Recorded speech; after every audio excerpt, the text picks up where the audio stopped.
খুলনা মহানগরীর সোনাডাঙ্গায় সংঘটিত জোড়া হত্যা মামলার রায়ে ৮ জনকে যাবজ্জীবন কারাদণ্ড দিয়েছে আদালত। নিহতরা হচ্ছেন হায়দার আলী ও তরিকুল ইসলাম পিকু। বুধবার খুলনার অতিরিক্ত মহানগর দায়রা জজ প্রথম আদালতের বিচারক নুসরাত জাবিন এর রায় দেন। সাজাপ্রাপ্ত আসামিরা হল ফারুক শেখ ওরফে গাড়ি ফারুক, নুরুদ্দিন রাজু, জাহাঙ্গীর হোসেন, সোহেল শিকদার, কালু শেখ, সিদ্দিক, ওয়াসিম ও আব্দুল জব্বার। এদের মধ্যে রায় ঘোষণাকালে ফারুক শেখ ওরফে গাড়ি ফারুক উপস্থিত ছিলেন।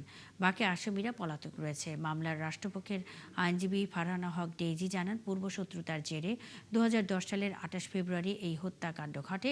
এ ঘটনায় নিহত হায়দার আলীর ভাই তৈয়ব আলী বাদী হয়ে সোনাডাঙ্গা থানায় মামলা করেন। মামলায় মোট ১৭ জনকে আসামি করা হয়।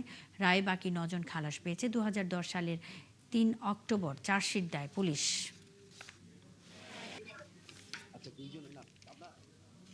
২০১০ সালের সোনাডাঙ্গা থানার একটা মামলা। আজকে আদালতে রায়ের জন্য দিন ধার্য ছিল। আদালত ৮ জন আসামিকে যাবজ্জীবন দিয়েছে, ৫০,০০০ টাকা জরিমানা, অনাদায়ে আরো ১ বছর সশ্রম কারাদণ্ড, আর বাকি আসামিদের খালাস প্রদান করেছে।